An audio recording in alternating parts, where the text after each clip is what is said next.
We are here today working on a circuit breaker. I'm over here with the electrician, Chris from Eldoret Electric. Guys, if you're looking for a guy doing some electrical work, Chris is your guy.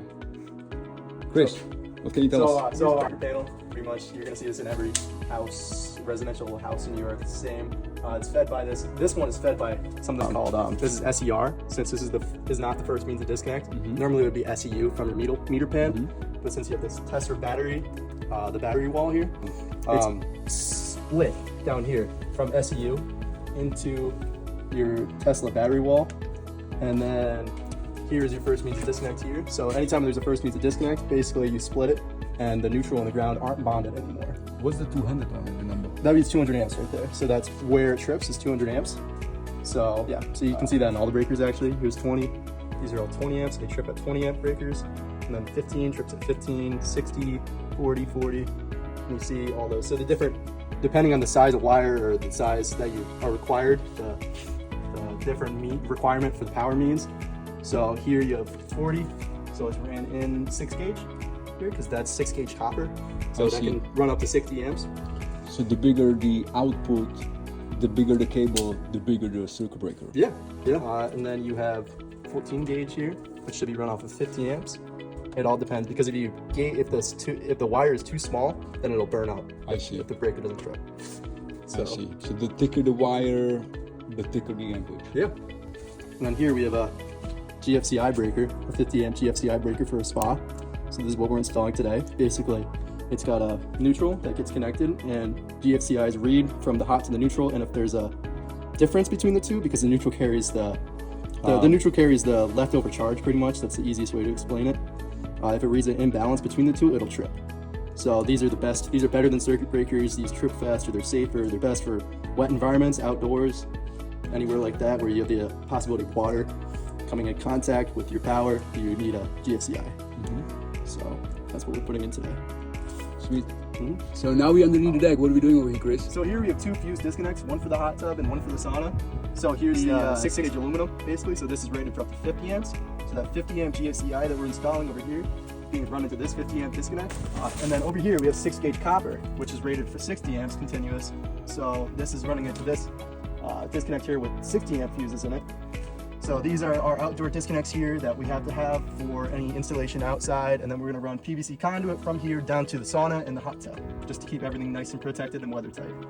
So aluminum versus copper, like when do you use each? What's the difference? So aluminum basically is a cheaper conductor. It's used in a lot of appliances. It's not quite as a good conductor as copper is, but this copper is probably 3 times the price as the aluminum is. So anytime we can use the aluminum, we do.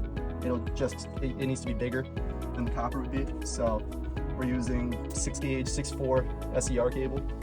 And then this is 6.4, but it's a copper SER instead of an aluminum. So at what power, at 60 amps, you would suggest to switch to a copper? Yep, 60 amps, you would want to run 6.4 copper instead of 6.4 aluminum. And those little tubes, you said the GFCI, right? Why there's 2 tubes on it? So this is line 1, this is line 2. I see. So it's basically between the two, you read your 240 volts, and then your neutral is continuous, and then your ground is down here. So it's 120 each, basically. Yep. Single phase 240. So. And so if there is any outage or surge of power, it's going to trip here. Yep. And then, so why we have the GFCI on the inside? So the GFCI is basically a safer, it's a better way. It trips faster and it trips more likely than the fuses will. The fuses are just a surge trip. The GFCIs will trip if there's any sort of, like, you have a ground fault or anything like that. GFCI stands for ground fault circuit interrupter. So anytime there's a ground fault or anything where it doesn't detect the current coming back in the neutral, it'll trip. So these will just trip if there's a large surge, basically. Sweet. So Chris, what are we doing over here, man? We're hitching a snake through to pull our number 6 through the conduit that we just laid in. We're ready to take up this head quick. I'm going to strip all the sheathing back so it's not a pain. And then we're going to pull this through. So we run the, what is it, PVC, or is it made of? That's all PVC. It's Schedule 40 PVC. So. And this one, the flex one, what do you call this one? This is this, or the one on the wall over there? Oh, that's called liquid tight. That's metallic liquid tight. So the metallic is like a metal clad around it, so it's protected. So it lets you use it in the place of conduit. and then it makes my life easier because it's flexible.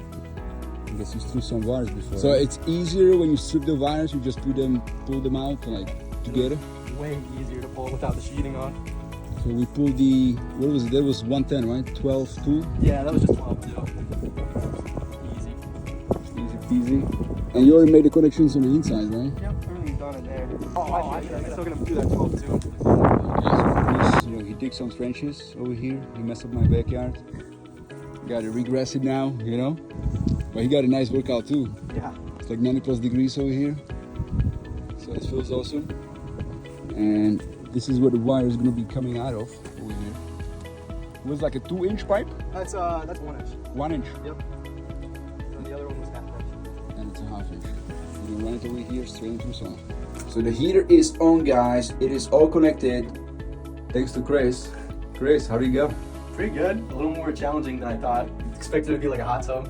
It's a little more cramped than a hot tub. More cramped, yeah. The Yeah. space it's pretty tight over here.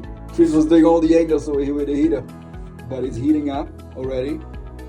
I mean, other than that, like the connections, the cables, was it It's all pretty easy, pretty straightforward. pretty straightforward? Yeah. Definitely getting hot in here. It is getting hot, yeah. And I mean, the instructions, they were not so clear. It's kind of like go figure. I think the instructions they give on YouTube, it was way better. Yeah, definitely way better on YouTube. And the light, it's not working either over here in the Yeah, front. that thing's faulty light.